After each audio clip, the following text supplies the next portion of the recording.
আমরা প্রিন্সিপালটাকে আমরা নিয়ে কাজ করব, সেটা আসবে। প্রথমত হচ্ছে আমরা ঠিক মতো সবগুলো পার্টি, আমরা বলেছি যে জনগণ থেকে শুরু করে সবার। আচ্ছা, আমি আজকে একটা জিনিস শেয়ার করেছিলাম, এটা কি আপনারা দেখেছেন? জি স্যার, পড়েছে এটা স্যার। এটা পড়ে কি বুঝেছেন বলেন তো একটু শুনি।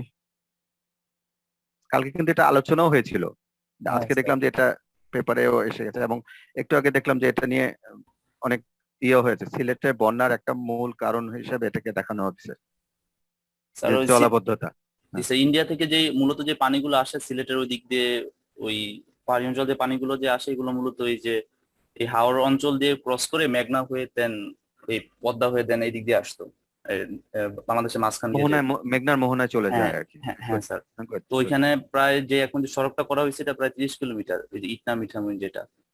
তো এইখানে একদম এটা হাওরের মাঝখান দিয়ে করা হয়েছে এবং এটার পানি পাসের জন্য মাত্র জায়গা রাখা হয়েছে 900 মিটারের মতো।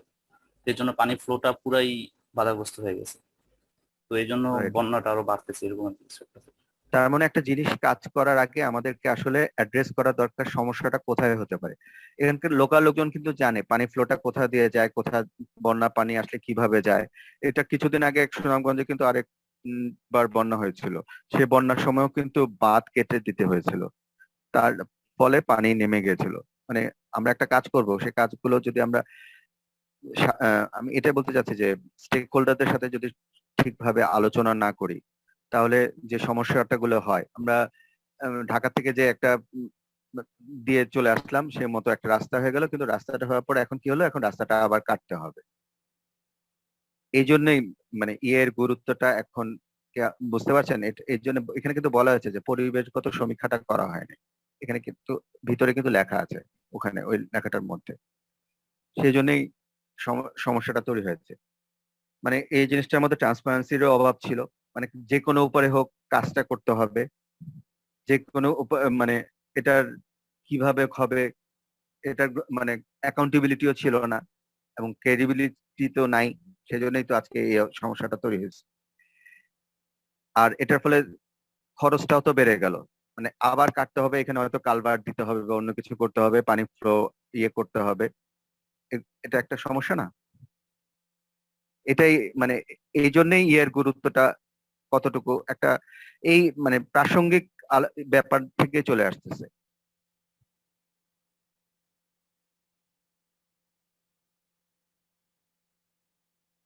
এটা নিয়ে আপনারা কিছু বলবেন না? আর যে টিমটা কাজ করেছেন, এখানে একটা রেড সাইন দেখতে পাচ্ছেন মনে হয়। এখানে যে টিমটা কাজ করছে তারা বায়াস ছিল দেখেই তারা এরকম একটা রাস্তা। আপনি কত কিলোমিটার বললেন আশিক রাস্তাটা? টোটাল লেন্থ হচ্ছে 30 কিলোমিটারের মতো। মানে প্রতি কিলোমিটারে একটা করে পাস থাকলে কি হয় নাকি আসলে হাফ কিলোমিটারের মধ্যে করলে হয়? মানে এটা তো মানে ওভাবে না, মানে দেখতে হবে আসলে কত পরিমাণ আসলে উম, রাস্তা প্রয়োজনীয়তা আছে, তাই না? স্যার উম, আমি এই লেখাটাতে উম, না অন্য একটা লেখাতে স্যার পড়ছিলাম যে মোটামুটি 30%-এর মতো স্যার ওপেন স্পেস রাখা দরকার ছিল। তার মানে হচ্ছে 1 কিলোমিটার রাস্তার মধ্যে 300 মিটারের মতো ন্যূনতম থাকা দরকার ওপেন স্পেস 1 কিলোমিটার রাস্তায়, জি তাই স্যার। না? জি স্যার। এই হচ্ছে মানে এই কারণে সমস্যাগুলো দেখা যায়। আর উন্নয়নশীল রাষ্ট্রগুলোতে এই ধরনের সমস্যা বেশি দেখা যায়, মানে কাজ করে ফেলা হয় কিন্তু সে কাজটা আসলে কতটুকু গ্রহণযোগ্য হয় কি গ্রহণযোগ্য হয় না, পরবর্তীতে যে সমস্যাগুলি তৈরি হয়, এগুলো আস্তে আস্তে আমরা উত্তরণ যত আমরা উন্নতির দিকে যাব তত এই জিনিসগুলো, সেই জন্যই তো আমরা ইআই এর কে এখন অ্যাডজাস্ট করা হচ্ছে, তাই না? এআই আগে করা হয়নি, ভুল হয়েছে, এখন ভুলটা সংশোধন করতে হবে আর কি। কিন্তু এর দায়ভারটা মানে সামাজিক ভাবে সোশ্যাল কস্ট হিসেবে দাঁড়িয়ে গেছে, এটাও কিন্তু এখানে হ্যাঁ, বলা আছে। আমার মনে হয় ইআই করলেও এই প্রবলেমটা থেকে যাবে, কারণ এটা হইতেছে একটা বায়াস টাইপের জিনিস। তো এটা যেটা দেখালেন স্যার আমাদের, হুম হুম হুম যে রাস্তা তো স্যার একটা উন্নয়ন, হুম। উন্নয়ন যদি চোখে না দেখি তাহলে তো আর হলো না। এখন উন্নয়নের মানে মানে এফেক্টটা তো তখন স্যার এটা ইয়া হয় না, ক্যালকুলেট করা হয় না স্যার।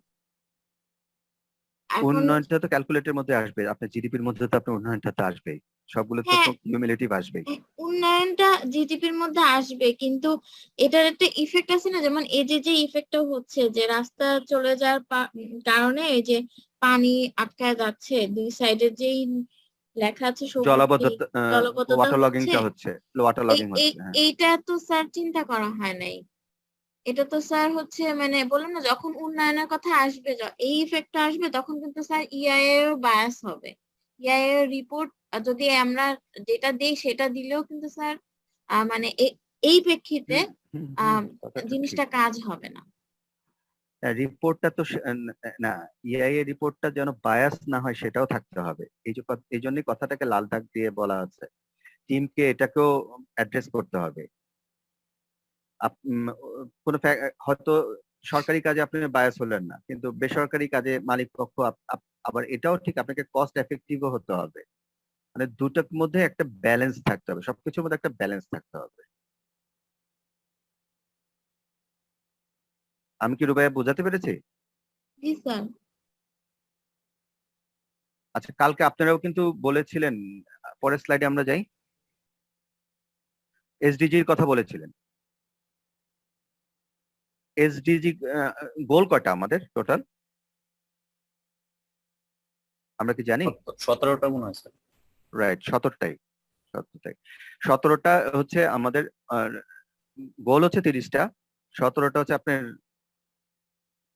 সেক্টর আছে আর কি, এই যে বিভিন্ন 17টা ইয়ের আন্ডারে 30টা ইয়ে নিয়ে কাজ করতে হবে আর কি। তো এখানে হচ্ছে এসডিজি 12, 11, 9 এগুলো হচ্ছে এখানে দেওয়া আছে, আপনারা দেখতে পাচ্ছেন। এগুলো হচ্ছে মূলত পরিবেশ সংক্রান্ত। এর মধ্যে 12টা হচ্ছে রেসপন্সিবল কনজাম্পশন এন্ড প্রোডাকশন। এটা কি আমরা জানি আসলে কি? সাস্টেইনেবল কনজাম্পশন এন্ড প্রোডাকশন বলতে আমরা কি বুঝি?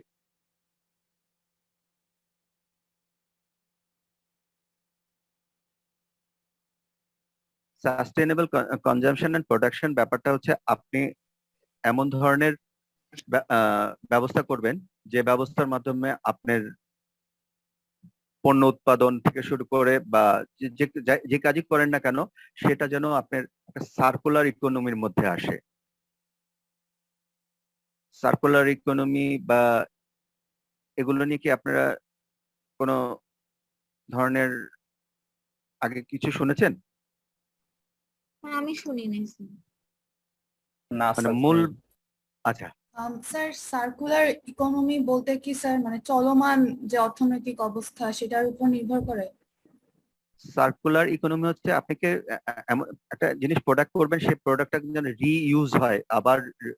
এটা সাধারণত আমরা ওয়েস্টের ক্ষেত্রে কাজটা করে থাকি, ওয়েস্ট ম্যানেজমেন্টের ক্ষেত্রে এটা আসে, যে আপনি একটা উম, এমন পণ্য নিয়ে কাজ করলেন, সেই পণ্যটাকে আপনি ফেলে দিলে সেটা যেন ওয়েস্ট হয়ে একবারে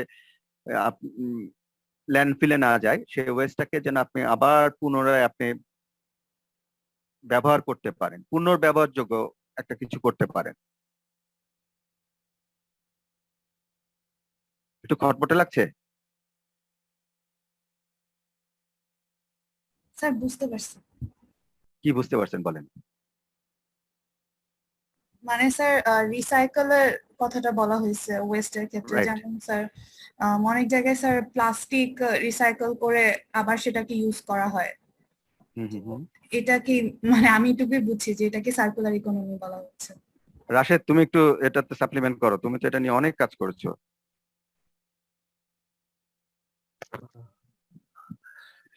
রিসার্কুলেশন তো মূলত আমরা এখন ওয়েস্ট ওয়াটার নিয়েও করি, আমরা আবার হিউম্যান ওয়েস্ট নিয়ে আমরা করে যাচ্ছি যেটা।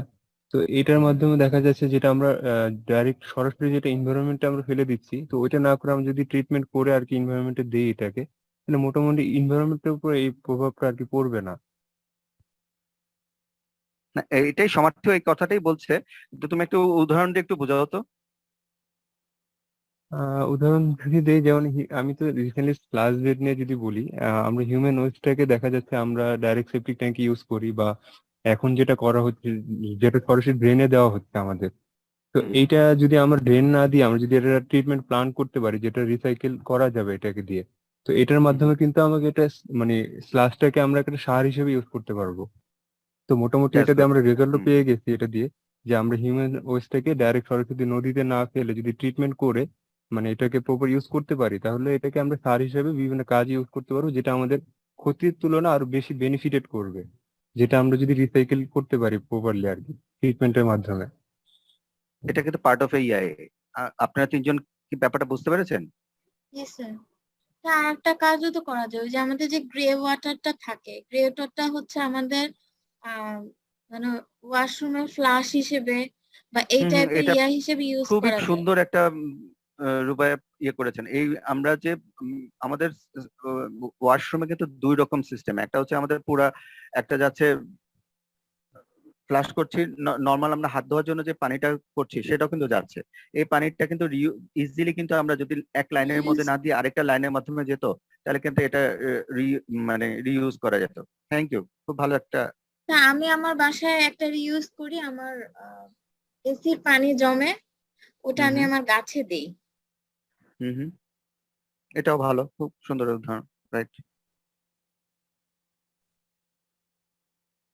তো এটাই হচ্ছে আমাদের সার্কুলার ইকোনমি। আর 9 নাম্বারটা হচ্ছে মেরিন ইয়ে নিয়ে কাজ করা, তাই না?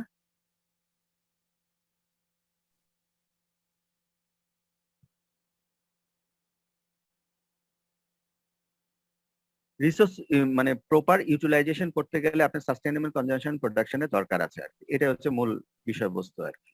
তো এখানে এসডিজির বেশগুলো পয়েন্ট আছে, এই পয়েন্টগুলো ইম্প্যাক্ট নিয়ে কাজ করতে হবে।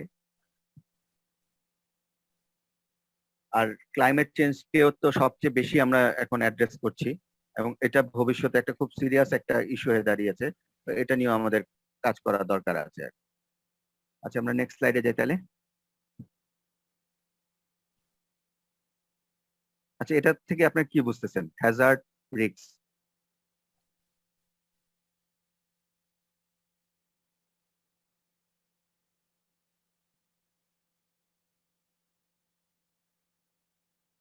কেউ কোনো কথা নাই?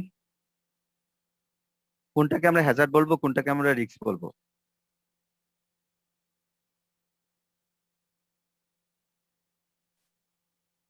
কেমিক্যাল রিলেটেড যেগুলো থাকবে, যেগুলো খুবই ক্ষতিকারক, ওইটাকে আমরা হ্যাজার্ড হিসেবে ধরবো। আর রিস্ক যেটা, সেটা হচ্ছে যে আমাদের যেটা ডেভেলপ করা হচ্ছে, তো ওই রিলেটেড কোনো ত্রুটি আছে কিনা, এই রিলেটেডটাকে হয়তোবা আমরা রিস্ক হিসেবে ধরবো, মানে হয়তোবা। Good, good. আমি একটু সহজ ভাষায় বলি আর কি। আমরা একটা রাস্তা পার হচ্ছি, হ্যাঁ?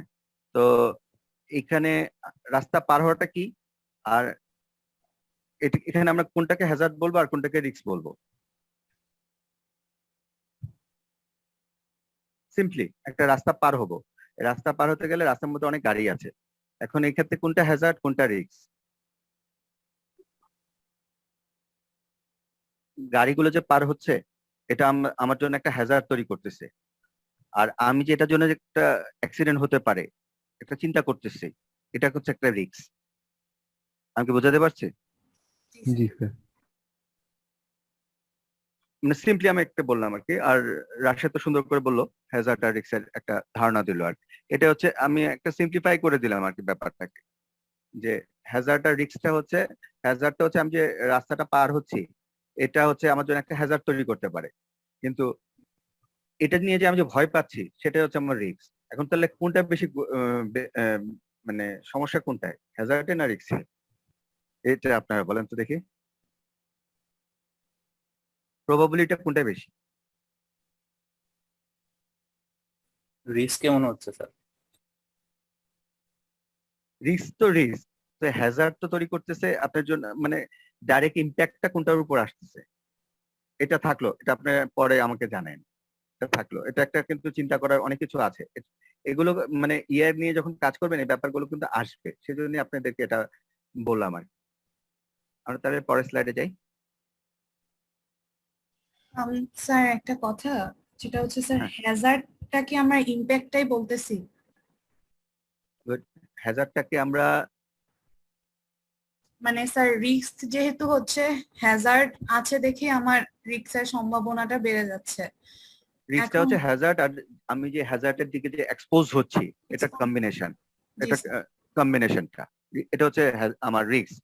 হ্যাঁ, আর এই হ্যাজার্ড যে হচ্ছে, রাস্তাটা আপনি উদাহরণ দিয়েছেন, এই যে সুনামগঞ্জের, ওটা দিয়ে কি একটু বুঝাই দেওয়া যায় যে এখানে না রাস্তাটা ওটা, আমাদের কি? না ওটা ছিল অন্য বিষয়। আর আমি বলছি আচ্ছা আচ্ছা। রাস্তার কথাটা আসছি এখানে, আমি রাস্তা, আমি আপনি বাসার সামনে থেকে রাস্তা পার হয়ে ওপারে যাবেন, এখন রাস্তার মধ্যে অনেকগুলো গাড়ি আছে, না তো স্যার, এটা এই আমি গাড়ি, বুঝছি, এটা আমি হ্যাঁ বুঝছি। হ্যাঁ, তো এটা আপনার জন্য একটা হ্যাজার্ড তৈরি করতেছে, কিন্তু এটা রিস্কটা হচ্ছে আপনি এটার প্লাস আপনি যে এক্সপোজ হয়ে গাড়ি অ্যাক্সিডেন্ট হওয়ার একটা সম্ভাবনা তৈরি হতে পারে, এটা নিয়ে আপনি যে একটা, এটার যে স্যার কিউমুলেটিভনেস যেটা, সেটাই হচ্ছে আপনার রিস্ক। স্যার হ্যাঁ স্যার এখানে একটা পয়েন্ট আছে স্যার।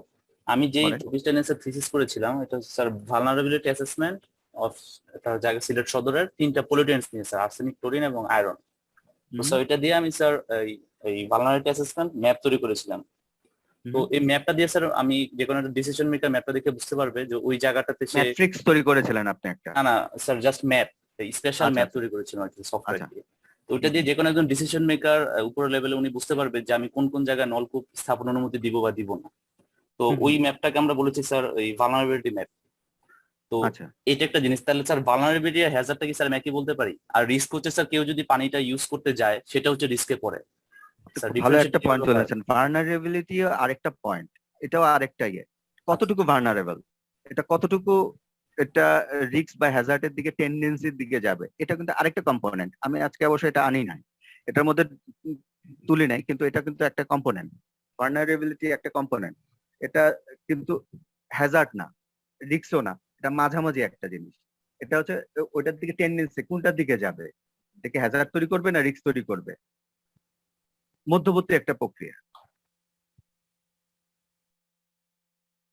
ওইটাও আরেকটা কম্পোনেন্ট, হ্যাজার্ড রিস্কের মধ্যবর্তী আরেকটা কম্পোনেন্ট। Okay sir. এরপর হচ্ছে আমরা বেসলাইন, আপনি কোনটা মানে কোন ধরনের ইআইএ ছাড়া একটা অবস্থা থাকবে, ইআই আপনাকে একটা প্রজেক্টের দিকে নিয়ে যাবে, এটাতে আপনি এইড করবে ডিসিশন মেকিং এর ক্ষেত্রে, যে কতটুকু আপনি আসলে কি কি প্যারামিটারকে আপনার অ্যাড্রেস করতে হবে, আর কি কি ফর্মুলেট করতে হবে আপনাকে, কি কি ব্যবস্থা নিতে হবে সাস্টেনেবিলিটির জন্য, এনশিওর করার জন্য, আর কি কি ইনস্ট্রুমেন্ট লাগবে আপনার সাস্টেনেবল ডেভেলপমেন্টটা এনশিওর করার জন্য, মানে আপনি প্রেডিকশন করবেন কি কি অবস্থা লাগবে, এখানে কি এআই লাগবে কি লাগবে না, এটাই হচ্ছে আপনার একটা বেস লাইন, মানে আপনাকে একটা জায়গায় দাঁড়িয়ে আপনাকে জিনিসগুলোকে নিয়ে কাজ করতে হবে। বেস মানে আপনি দাঁড়িয়ে ঠিক করবেন এই রাস্তাটা আসলে 300 মিটার পর পর আপনাকে ওপেনিং দিতে হবে না আরো বেশি দিতে হবে, এটা পানির ফ্লোটা কতটুকু আসতেছে, এগুলো সবগুলো নির্ধারণ করতে হবে। ওই যে সুনামগঞ্জের রাস্তাটা যেটা কথা আসছে সেটার প্রসঙ্গে,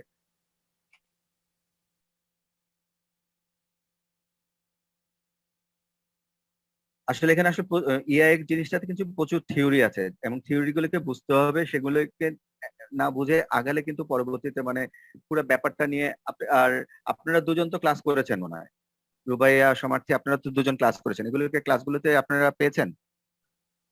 জি স্যার, পেয়েছি, কিন্তু ডিটেল পাইনি। মানে আপনি স্যার এখানে আপনি যেভাবে আমাদের ডিটেল প্র্যাকটিক্যাল জিনিস দিয়ে বুঝিয়ে দেন, এরকম স্যার ডিটেল পাইনি, কিন্তু নামগুলো স্যার পরিচিত স্যার, এই যে বেসলাইন স্টাডি, আগে যে অবজেক্টিভস এগুলা, তারপর হচ্ছে আপনি যে আমাদের বায়াসনেস বললেন, এগুলা সবই স্যার মানে নামে জানি। হ্যাঁ, এইগুলো আর ছাড়া কিন্তু আপনি মানে মূলত আপনি রিপোর্ট তৈরি করতে পারবেন, একটা রিপোর্ট তৈরি করতে গেলে এগুলো সবগুলো একটা কম্বিনেশন কিন্তু লাগবে, এটাই আর কি।